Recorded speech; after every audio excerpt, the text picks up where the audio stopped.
And now a highlight from Animal Radio on iHeartRadio. This is the portion of the show that we've been waiting for the last 2 hours. We're talking with Olaf Danielson on Skype. Hi, Olaf. How are you doing? Pretty well. You're dressed. I'm glad to see that. We appreciate that. Thank you. We just see a shirt. Who knows from the waist down? Yes. We understand that you like to go birding, and we understand that you like to do it in the buff, nude birding. Is that correct? That is correct, yes. Now, why is that? Well, I can get into the philosophical reasons, but the practicality of it all was sort of an odd, not really a bet, but an encouragement from my publisher one day when I was sitting in her office, and she asked me what I thought of this figure movie that was out about 5 years ago. And I said, well, that's all fine and dandy, but could he see 749 species naked? And then she sort of wrote out a draft contract for a book project and sort of slid my way. And I looked at her confused and says, I want you to go do a book on this and spend the next year seeing how many species of birds you can get while you're naked. Things people do for their publicist. Yeah. I'm not quite sure I should have said yes to that, but it was fun and interesting, and I met a lot of interesting people and had some interesting adventures along the way, and that's what life is about. I bet, and we'll find out in just a couple of seconds about that, but I got to think, for me, I wouldn't want to I just don't want to be in nature naked because, frankly, birds love worms, right? And I'm just a little afraid. Didn't you have any concern about that at all? Well, not that particularly. There were some other more pressing concerns, mostly bugs. Cold came to mind. Sure. The authorities, such as the police, of course, might be a bit of an issue. And, I sort of just, didn't really worry about my mother thought or my wife thought, but there's a lot of different things you have to worry about. I didn't really look at any, none of the birds actually came that close, thankfully. But what about, you said you didn't care about your mother, but what about other people? Aren't there other people out and about? Well, it's sort of interesting of what tolerance people have, especially West Coast. Now, I would say it's a different set of people in certain other parts of America. But they're a little more tolerant to finding, the odd chance encounter of a naked guy on a trail in the national forest.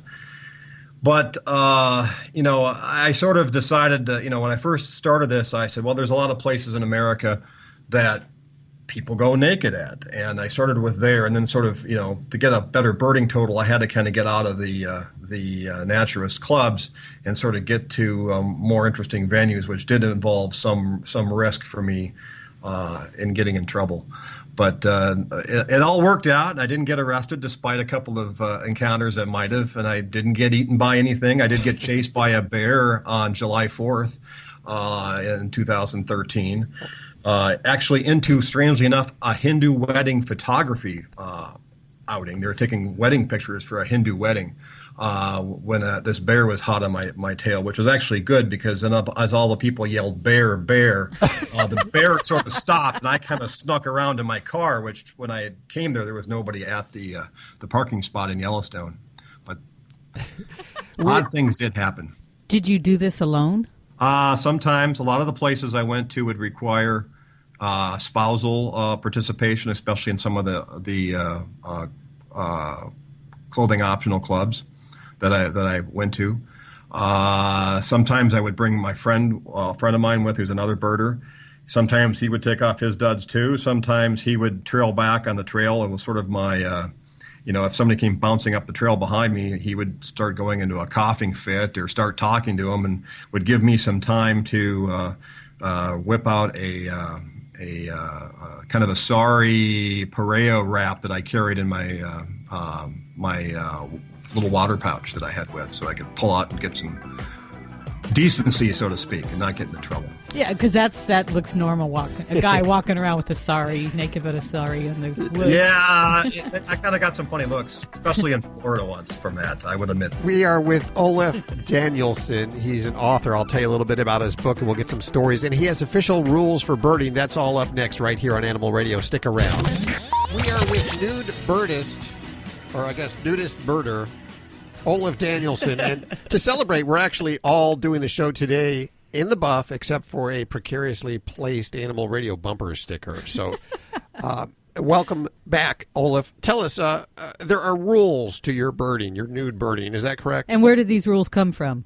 Well, there's not really an organization of nude birding. So, like anything else, when you're the first guy to sort of get it organized, sort of get it kind of, uncovered, so to speak, I had to kind of set up some rules. Otherwise, it would get out of hand. And my rules sort of became one day when, strangely enough, I pulled up my scooter on a road closure where there was a big traffic light and there was like a 10-minute wait to this convertible, finding two naked ladies sitting in the convertible saying, well, a girl has to get some sun. It's a long drive from Seattle to New York. And I said to myself, you could sneak around all over the place in a convertible and be naked and see birds. So that would sort of be against the spirit of the whole project. So I had to make some rules. Okay. What are the rules? Well, yeah, you couldn't be in a vehicle. Okay, in a got closed that. Vehicle. That's so one. You had to be, one step away from the car and have the door closed. You couldn't just drop your duds in the trail. You had to kind of start on the trail at the most opportune place. Now, maybe the most opportune place was 100 yards around the corner, but from that point on, you couldn't wear anything. If you got caught up the trail or you were suspicious that you're about to get caught, of course, you would cover yourself up. And from that point on, you couldn't count any birds. You would have to go back to where you started, which happened to me a couple of times. So I was trying to make it tough but fair. What about footwear or hats? Yeah, footwear and hats, I think, were needed. So I kind of had the knees to neck kind of uncovered sort of thing, because some places it got hot, needed a hat, and of course footwear was always needed. Could you do this in any state, anywhere? Yes, I took my year. I saw 594 species of birds during this adventure. I took it from North America, and then the Caribbean islands north of 15 degrees, which was a sort of an arbitrary point. And I excluded Cuba because, being an American, can't really travel effectively to Cuba. I'm not sure I'd want to anyways. But I wasn't quite sure how this would work if I didn't include a couple of Caribbean islands where they have nude beaches. Although in reality, I could have done just fine without them. You could count every bird except like chickens?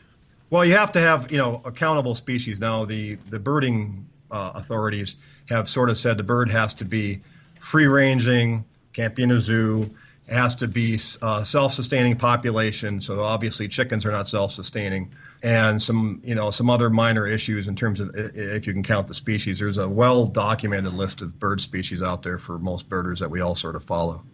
Is there, being as, you're nude, are you less likely to disturb the birds, or is there a kind of bird that prefers you nude birders?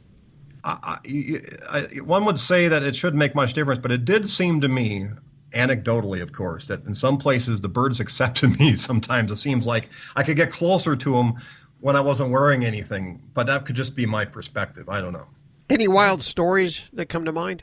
Well, I got shot at in South Texas, wandered onto a guy, and my buddy goes to me, he goes, he must not like you with no clothes on. And I looked at this guy, or made a mistake, and I looked at him, and he was about 200 yards away, looking dead at me with his gun in the ready position, and I wasn't quite sure what it was about, but it might have had more to do with we might have stumbled on a growing operation in the backcountry. I wasn't quite sure, but we turned around and spent the rest of the day hiding in the mesquite until dark when we met each other on the road, but I was worried that this guy was going to come and chase us down. So that was kind of scary. One of my many weird exploits that happened. Sometimes when you take chances, you end up having odd things happen to you. Damn straight. Would you recommend nude birding? It's interesting. It sort of makes you feel one with nature. I mean, it's something you can easily start in your backyard, I guess, depending on where you live. I sort of have got a bit of a following of some people who will email me their bird lists that they had seen, clothing optional.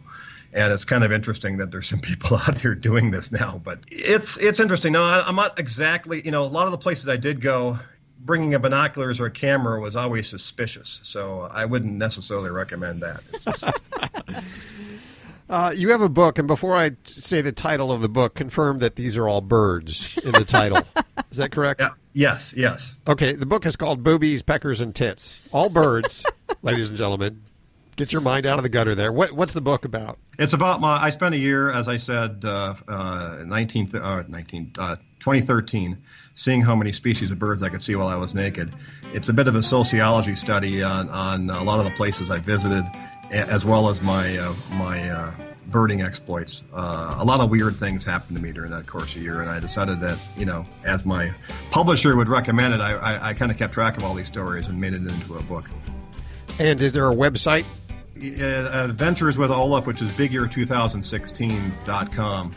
I actually did a straight big year last year, setting the national record with clothes on, just because I felt like I left something on the table, so to speak.